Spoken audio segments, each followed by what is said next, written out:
حضور اقدس صلی اللہ علیہ وسلم کا ارشاد ہے کہ حق تعالی شانہ نے فرمایا کہ میں نے تمہاری امت پر 5 نمازیں فرض فرمائی،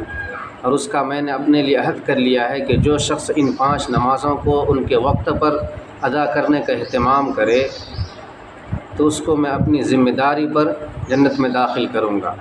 اور جو شخص ان کا اہتمام نہ کرے تو اس کا مجھ پر کوئی ذمہ داری نہیں۔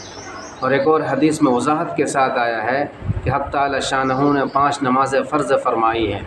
جو شخص ان نمازوں میں لاپرواہی سے کسی قسم کی کوتاہی نہ کرے، اچھی طرح وضو کرے، وقت پر ادا کرے، خضوع کے ساتھ پڑھے، تو حق تعالی شانہ کا عہد ہے کہ اس کو جنت میں داخل فرمائیں گے۔ اور جو شخص ایسا نہ کرے تو اللہ تعالیٰ کا اس سے کوئی عہد نہیں، چاہے تو اس کو عذاب دے، چاہے تو اس کو بخش دے۔